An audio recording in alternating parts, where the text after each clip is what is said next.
Game of Thrones fans, stop scrolling. This episode isn't about battles. It's about people before the end. Like if you remember these moments. And follow for more compilations. The city holds my heart within walls of glass and steel. Can't you see I just can't go? What happened to hour-long episodes? Like, at this point, why is it not better to make a 3-hour movie? Why is the finale one of the shortest episodes in the whole season? This is really only going to be good if the episodes are like action-packed and not that much filler, but I'm pretty sure it's not going to happen. I'm still excited, I'm still going to watch, but I just find this crazy. The new Game of Thrones show just came out, and it is not what I thought it was going to be. In the last few days before A Night of the Seven Kingdoms came out, we got the official runtimes for each episode, which perked my ears up. Outside of the pilot, most of the episodes are in the 30-minute range, which is extremely odd for a Game of Thrones show, and is something you're more likely to see in a sitcom. And after watching A Night of the Seven Kingdoms last night when it came out, it is an absolute breath of fresh air for the Game of Thrones franchise. The original Game of Thrones show is one of the best written pieces of art we've ever gotten, but it is one of those shows that can be hard to binge continuously sometimes because it is so dark and intricate that you have to be locked in at all times. And then House of the Dragon is just a whole nother beast, as it is even more dark and serious with almost no comedic relief at all. And A Night of the Seven Kingdoms is the exact opposite of either of those shows. While you can tell it's building up for a pretty intricate and in-depth character arc, it's doing so in a very lighthearted and fun manner. Even after just a few minutes of screen time, you can tell that Sir Dunk and Egg is going to be an awesome relationship. And the first episode already hooked me because I haven't read any of the Dunk and Egg book series, so I'm literally just sitting here waiting for Sunday to get that next episode. Overall, I give it an 8.5 out of 10, so let me know your rating in the comments. You probably thought this guy was just a drunk in a tavern, but he is actually the key to the entire season. That is Daeron Targaryen, the eldest son of Prince Maekar. When he says he saw Dunk in a dream, it's not the alcohol talking. That is a dragon dream, a rare Targaryen ability to see the future. And he's not the only hidden royal. Remember when Egg says he knows the good knights? That's because he is Prince Maekar's youngest son. He grew up at court. That shaved head? It's not a fashion choice. He was born with silver Targaryen hair.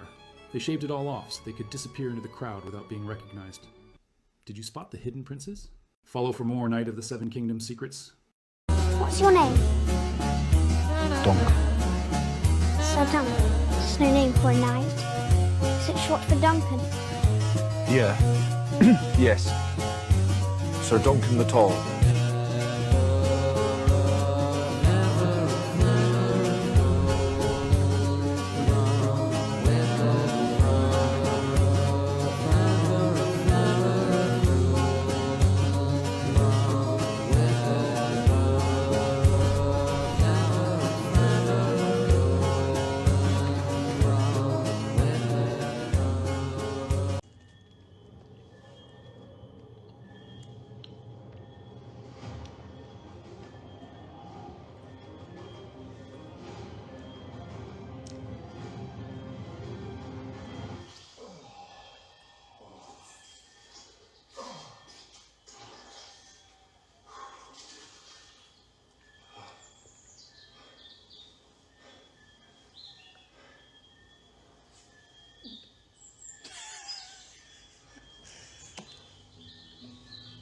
Why A Night of the Seven Kingdoms Season 1 is so short. This new prequel takes place 90 years before Game of Thrones, in an era where the Targaryens still hold the Iron Throne, but the realm is technically at peace. The story follows a naive but massive hedge knight named Sir Duncan the Tall, and his tiny bald squire named Egg, who is secretly Prince Aegon Targaryen in disguise, traveling among the common people. It sounds amazing, but HBO confirmed this first season will only be 6 episodes long. The reason is that Game of Thrones seasons had to adapt novels that were over 1,000 pages long, and this series is based on The Hedge Knight, which is a novella of only 160 pages. This actually fixes the franchise's biggest flaw. Since the season covers one complete finished story, the writers aren't forced to rush or guess the ending like they did before. If they tried to stretch this small, intimate road trip story into 10 hours, it would be a disaster filled with boring subplots and useless filler. By keeping it short, the showrunners are promising a faithful adaptation. It is quality over over quantity. Dunk spends the rest of his evening enjoying the revels of the tournament. He watches a play depicting the legend of Serwyn. This was a knight who lived thousands of years before the events of Game of Thrones during the Age of Heroes.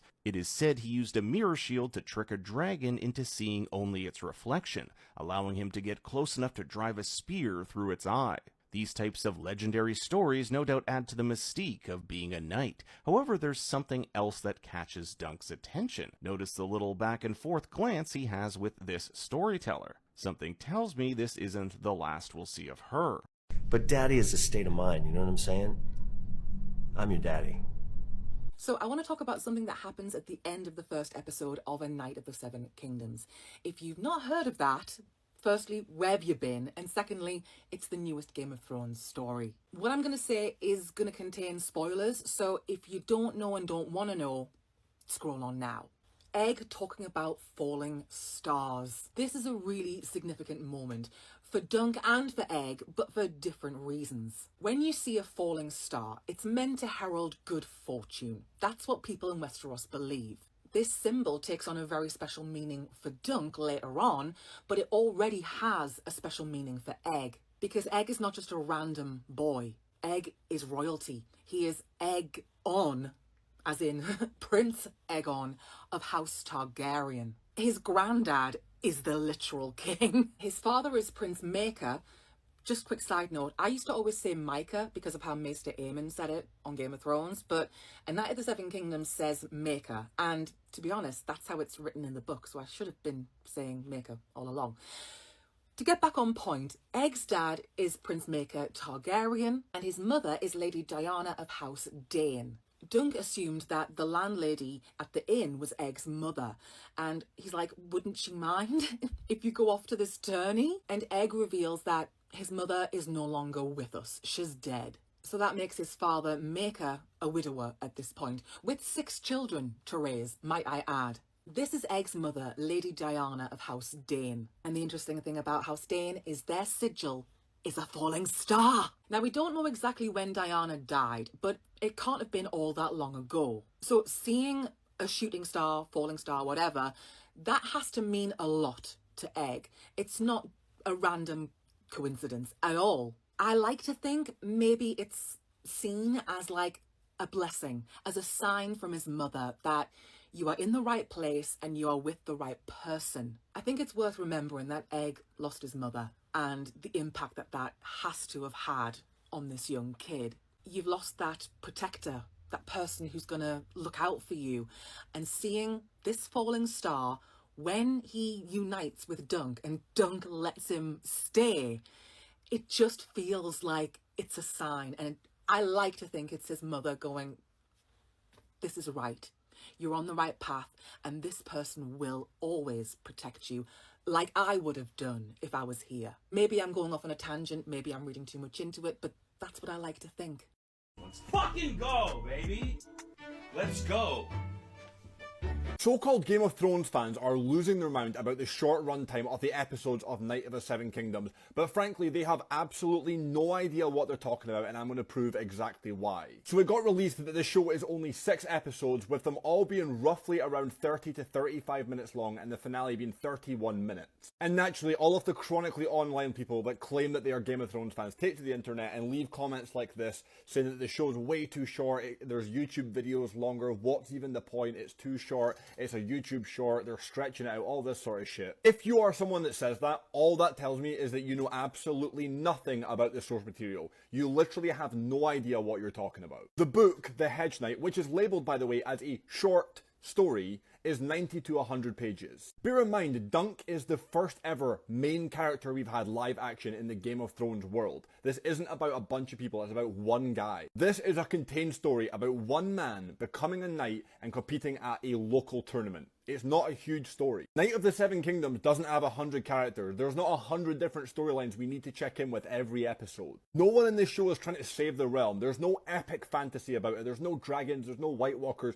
there's no world-ending cataclysmic epic events. And there's certainly not 100 different locations all around a huge spread out universe map that we have to visit every episode. They don't need to be an hour long with 16 episodes. Season 1 will be based on the Hedge Knight, Season 2, which they're filming right now, will be the Sworn Sword, and Season 3, most likely if it comes, will be the Mystery Knight. This entirety of these 3 books is around 350 pages. If they dragged that out to 16 episodes an hour long, people would claim the show was boring. Even seen some people being like, oh, but with the long intro it's even shorter. There's no intro. You haven't watched the show. There's no intro for this Game of Thrones spin-off. And trust me when I say this, I've already seen episode 2 early, I've seen a sneak peek of the rest of the season, and listened to the cast and the guy that produced it. 6 episodes is perfect for this short Game of Thrones side story. It's not a grand epic that we have to spend hours upon hours upon hours on. It's a small story showing the common folk of Westeros. That's all it is. Hey man, this look pretty good, man. Where your clothes at?